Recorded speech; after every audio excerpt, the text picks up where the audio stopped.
I recently posted a video where I theorized that some blocky sections in Genesis where there's groupings of numbers are used as analog collection points. And if those are removed out of Genesis, the Genesis very closely resembles the Enuma Elish, at least in the beginning, in the creation. And Tiamat, the mother of all, Eve, the mother of all. Now in this video, what I'm going to do is make some different comparisons all together. Take a look at this right here. What I'm going to do is the Tablet of Fate from the Enuma Elish, the Book of the Law from Joshua, and the Scroll of Lamentation, Mourning and Woe from Ezekiel. Those are the same. Ooh, let's get into this one. So yes, in this video, I'm going to be doing some comparisons that are a lot less mainstream. Things like that, as well as what happens with memories when you've nullified them. There's a part of that in here. There's a couple of comparisons that people don't make. They get a little bit more obscure, but these are verbal puzzles. Let's take a look and see if we can't analyze what's going on. Let's get started on the first one right here, Tablet of Fate.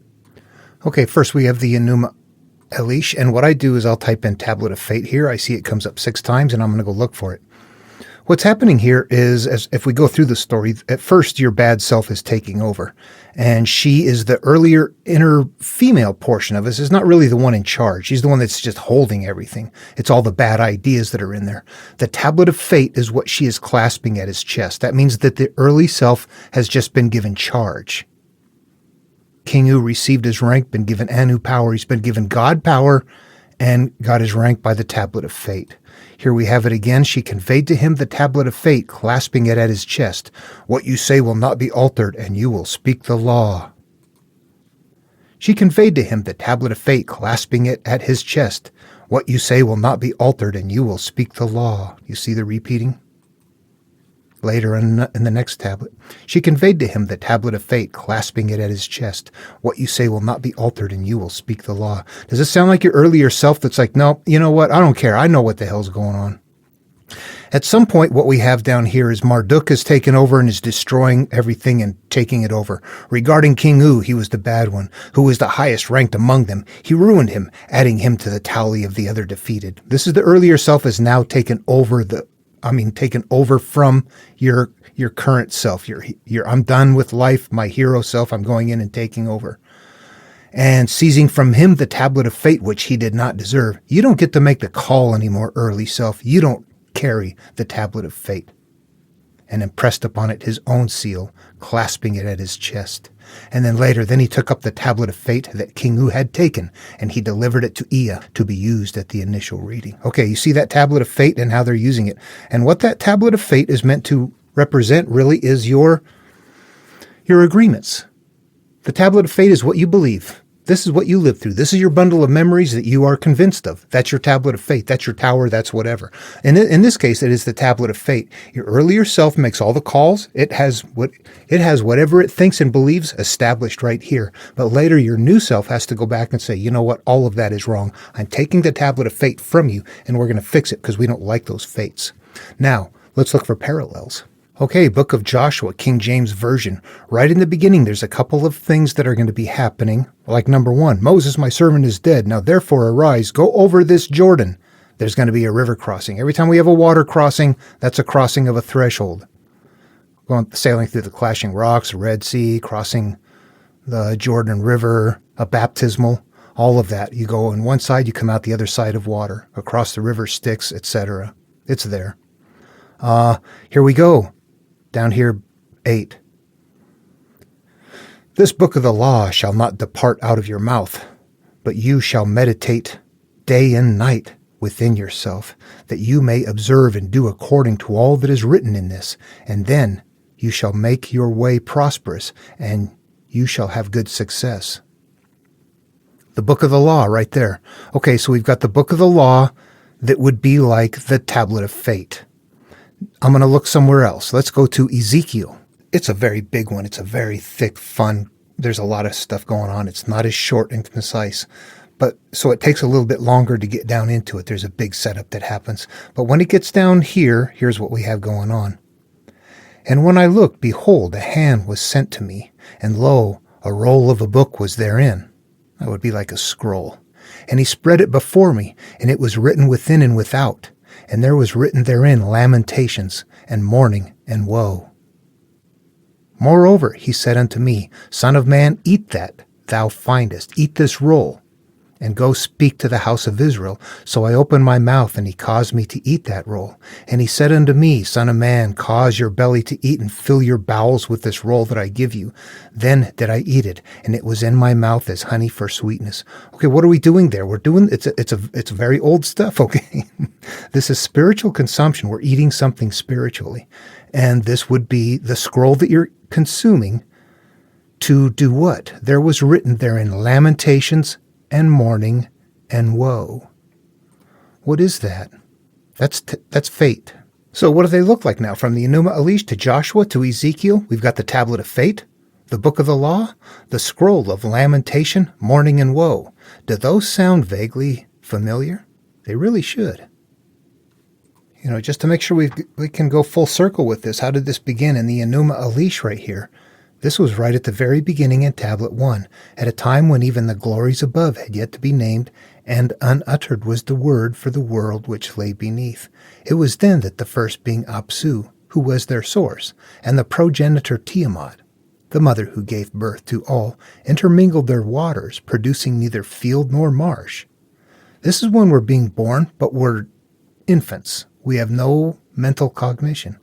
At a time when no divine beings had yet come into existence. Divine beings are our qualities, what we're to infant.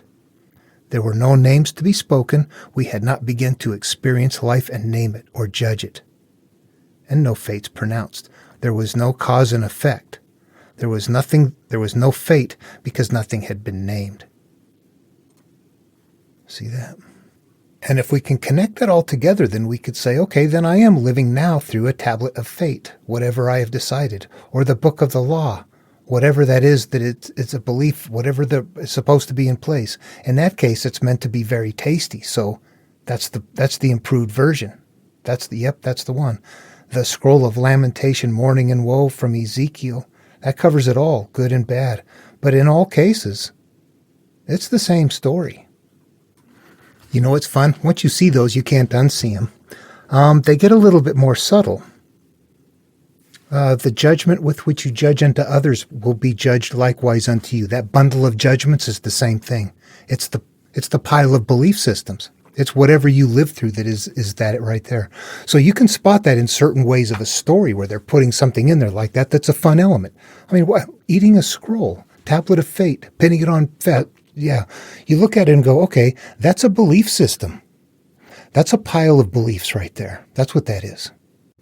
Okay, here's another parallel. This one's a little harder to see, but this comes from Joshua. I'm going to make a comparison between something here in Joshua and something in Genesis. This is chapter 2. And Joshua, the son of Nun, sent out of Shittim 2 men to spy secretly, saying, Go view the land, even Jericho. And they went, and they came to a harlot's house named Rahab, and lodged there.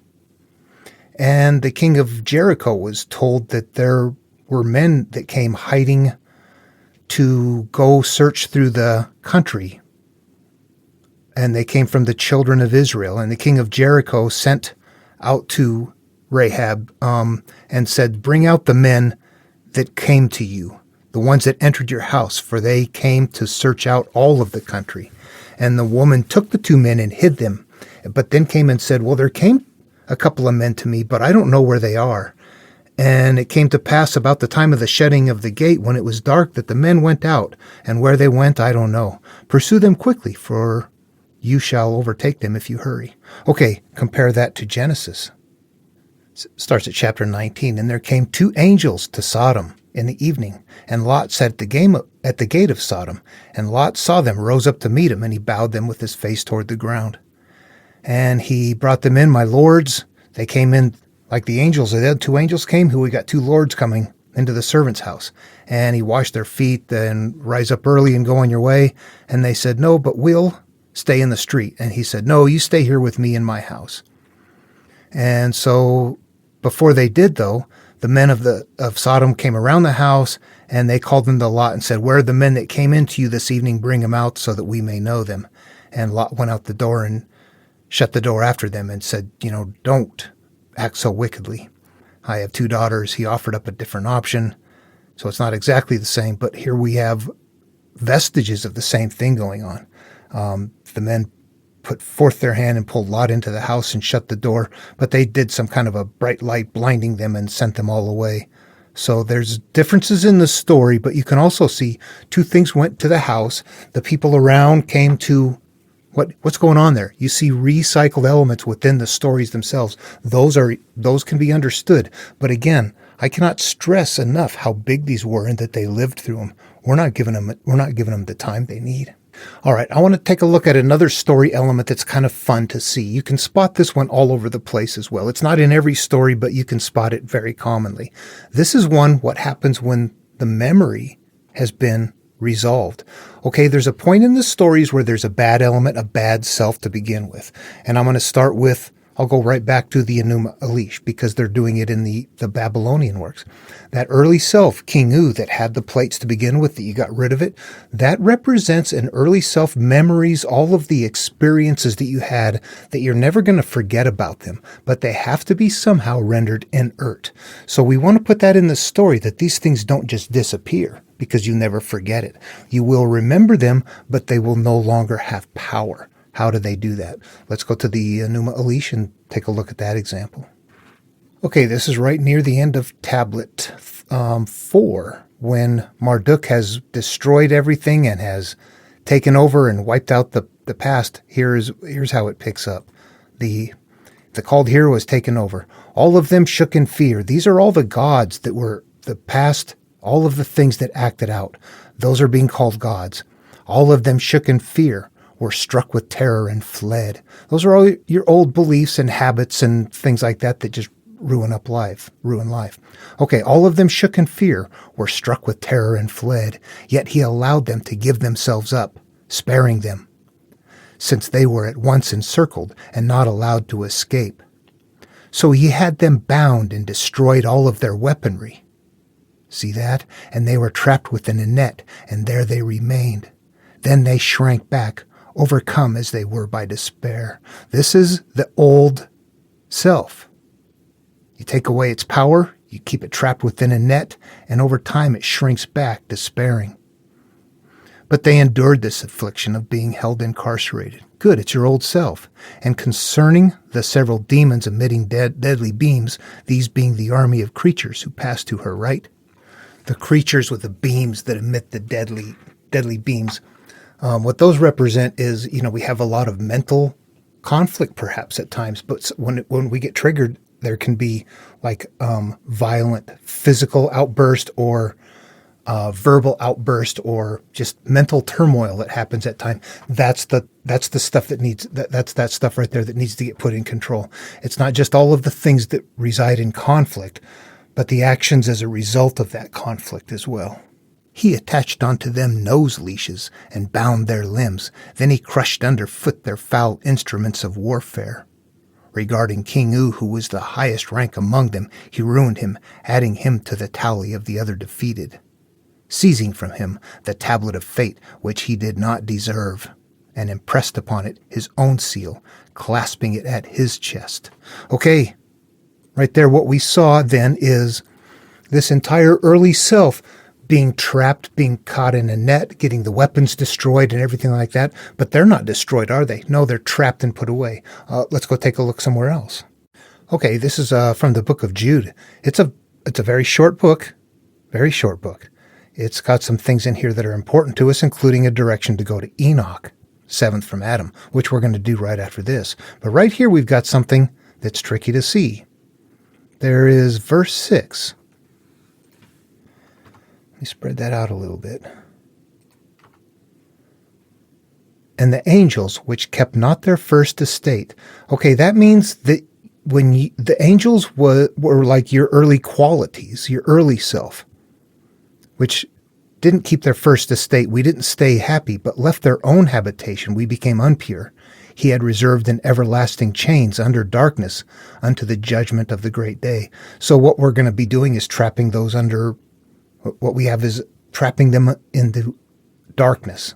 You see the similarities there. In the first one, there were the gods that had been bad and had to be trapped. In this case, angels that didn't stay in a happy place and needed to be kept in darkness. It's really the same thing. They're analogs. There are early qualities that have some sort of, they're strong. They're strong. We have to be powerful enough. There's a part of us that's powerful enough to defeat them. But until that happens, they are in charge unto the judgment of the great day till some other time. But you can see right there, it's a kind of odd one. It's very short. The angels which kept not their first estate.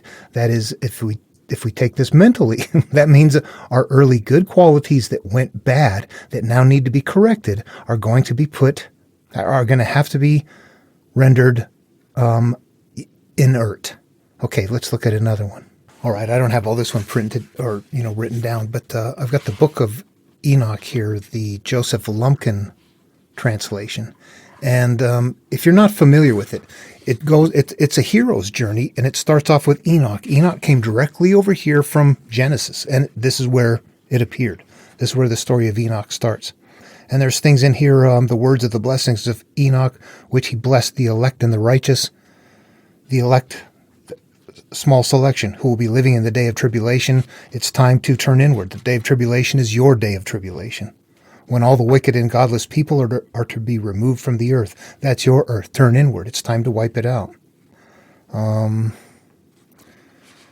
As I begin my story concerning the elect, I said the Holy Great One will come out from his dwelling. That's the reconnecting with the higher awareness. At any rate, this goes on, but it starts telling a story, and there is a character that emerges. This person is where we had Kingu in the other story. This person is Azazel. Azazel holds that role of the first person who did all the bad things and corrupted everything and caused all the problems. And here in the end, again, the Lord said to Raphael, bind Azazel hand and foot. So Azazel's been caught. This is chapter 10. This is into it a ways. Bind him hand and foot and cast him into the darkness and split open the desert which is in Dudael, and cast him in, and fill the hole by covering him with rough and jagged rocks, and cover him with darkness, and let him live there forever, and cover his face that he may not see the light. This is your old self, covered up. Yep, you can't see anymore. You're hidden away, but it's not gone, is it? Live forever. You're still there, but you can't do anything. How does that work? That's the bad part of you. You're not going to forget it, but you got to make it ineffective. This is a lesson that you have to somehow make that stuff ineffective. I'm not going to pull up information on this one, but in a Greek myth like the voyage of the Argo, I use that quite a bit. You can kind of see bits of it in the movie. It's not exactly right, but in the actual, there's a number of versions that actually made it from antiquity. But primarily what you had in the beginning of the story with the cyclical pain came in the form of the harpies, which were defiling the food of Phineas, the seer, daily. Every day he was starving, and he was blinded by Zeus because he was giving away his prophecies, helping people out. But he had information that they needed on how to get through the clashing rocks, and they had to help him. Jason did, in order to sail. So part of the storyline here is that you must defeat this cyclical pain.